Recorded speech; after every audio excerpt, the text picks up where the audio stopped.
How do you feel about Adobe's Workspace in the default settings? Do you feel like they're too complicated, have too many tools on display, and basically are just cluttering up your workspace? Well, if you feel like that, stick around and watch this video as I'll show you how you can create your very own custom workspace that revolves around you and your needs.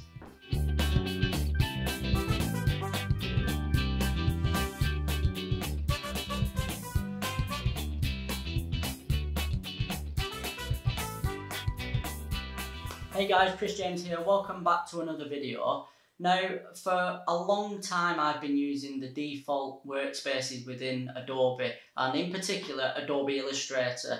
Now, it's got to the point now where I'm searching for tools rather than just clicking where they are straight away and being able to access them instantly.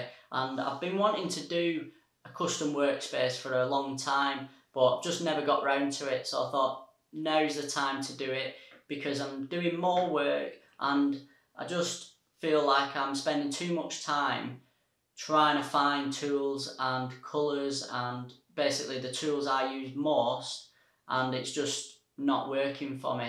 And I thought I'd do a video so that if there's anyone out there that wants to know how to do a custom workspace or even feels the same way I do, that it's basically just taking up too much space on the artboard, cluttering it up.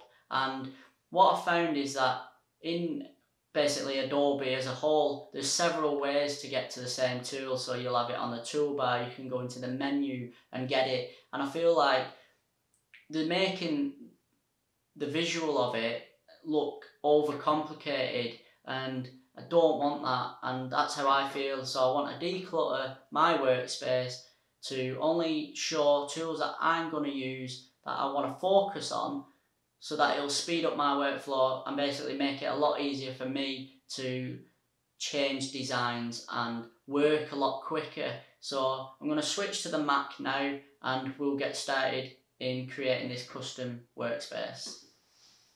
So if you're like me and you open Illustrator, you'll find a layout similar to this. Now, this is the Essentials Classic, and you can find out what yours is by heading over to the top right hand side here, and if you drop down you can see all these default workspaces set up for different things. So you've got obviously web, typography, printing. The Essentials basically just provide the best of a best all-rounder, and that's why I've stuck with it for so long. But as you can see, there's tools on there that really don't need to be there and are just clogging up the kind of page in the workspace. So the first thing we need to do before we start creating our custom workspace is to go over to Window, Workspace, a new workspace, and you can give it a name, any name you want. I'm going to just call mine Chris James Workspace. So you want to click OK, and obviously as you can see now we've added it up on this top right panel, and now we can start kind of removing and editing the buttons and the tabs and stuff. So the colour and the colour guide, I generally don't use these, so I'm just going to drag these out like that and delete them. Now in this little set of three, obviously you got swatches, brushes and symbols.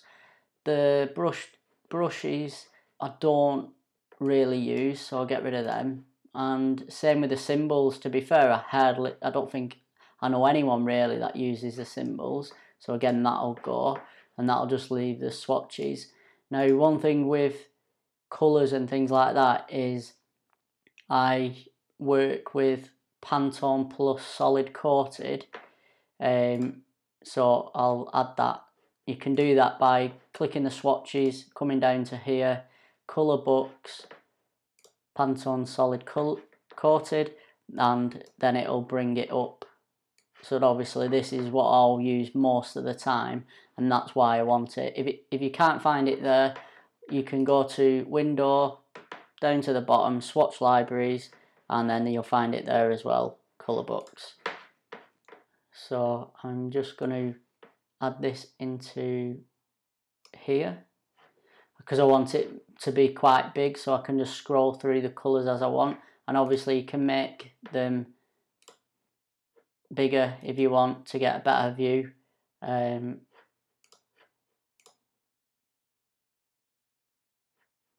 actually move it down to, I'll just keep it as the large. So I've got colour there. Now stroke gradient and transparency. The gradient can go, because I think with the properties it'll come up anyway, so I don't really need it in this side bit. Transparency I use quite a bit, so I'll leave that there. Appearance, well, graphic styles can go because I never use that. And appearance, so obviously if you make an edit in here on whatever you've selected, it comes up here as like a little, almost like history, so you can then go back in and change anything that you've added to an item. Layers, I'll keep layers because I like that. Artboard asset export, that can go, I don't use that. And artboards, I don't really need to know about artboards, so they can go as well. So that's obviously leaving nice empty space there, so it's not clogging it up. But what I do want to add onto these tabs, if you go to Window, I'll have the Align, and you get a Transform, Pathfinder and Align. So I want all these, I want them separately. Well, Transform I don't need, but Pathfinder I use quite a lot for obviously blend modes and shapes, uniting and subtracting, dividing and all that kind of stuff. And the Align, I use that quite a lot to get type and images and everything to line up to as I want, so it looks nice and professional and basically like it's done with a graphic designer. So I will slot these in below the colours. There we go. And my libraries, don't know anyone who uses this, and I'm not too sure what the benefit of having it is. If you do use libraries and you know and you have benefits, please comment below, let me know, because I'm happy. I want to find out if there's anyone who uses them, but for now I'm just going to remove it. And then properties, I'll keep that for now, just because sometimes when you add it, like say you're creating a shape, it comes up with these quick easy tabs here rather than having to go like here. But sometimes I do like just to click in here. So that's looking quite good. Let's see what else I generally use. Appearance, artboard, brushes, colour themes, flat and gradients.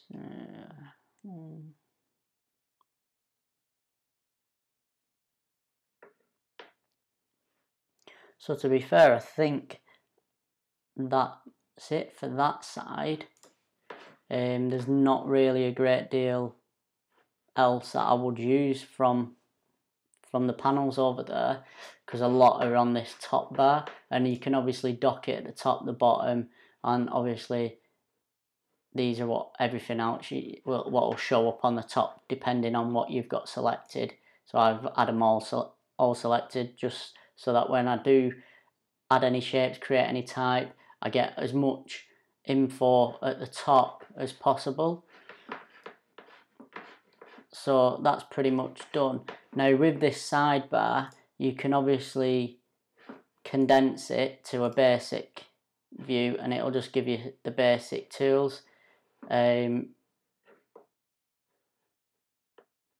to be fair, I was going to, you can create your own toolbar.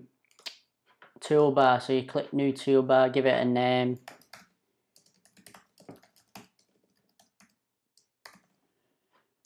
and then it'll come up like exactly like this. And then what you can do is if you hover, click the three dots at the bottom. So say you obviously selection tool, you can just add these in, and if you want them separate, you can do.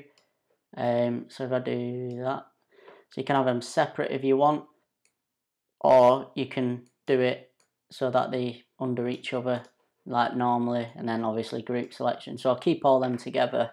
But to be fair, I'm quite happy with the basic view of how it looks. I think the more advanced stuff is stuff that like I'm not really going to use, like the symbol tools and graphs and things like that. So the basic's going to work for me. But like I said, if you want to go further with this and customize a toolbar for all your quick and easy tools that you use on a regular basis, then all you need to do is keep adding these into your little bar, and then that'll be a job so good.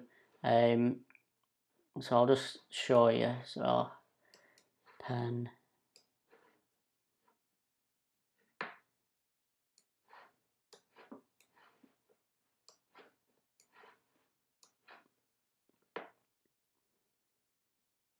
and I like these, so I'll just put them in.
I think that'll do for now.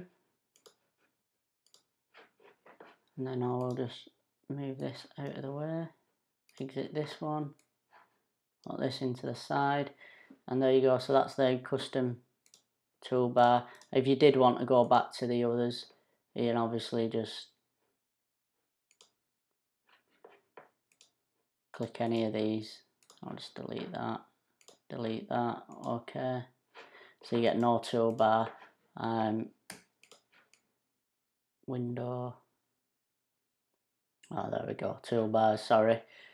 My mind went then, and then you can obviously just click basic again, and it'll bring up the standard basic. You'll put it back in, collapse it as you want, and then obviously just add in which ones you want, and that's pretty much it.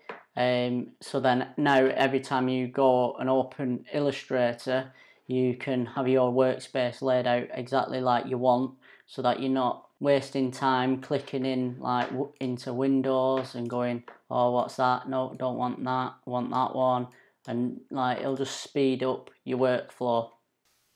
So that's how you can create your very own custom workspace within Adobe Illustrator. And I mean, it's going to be very similar across all the Adobe programs. So if you've liked this video and you've got value from it, and maybe you've learned something from it, let me know below. If you didn't like the video and you weren't happy with anything, still let me know below, comment, give me the thumbs down.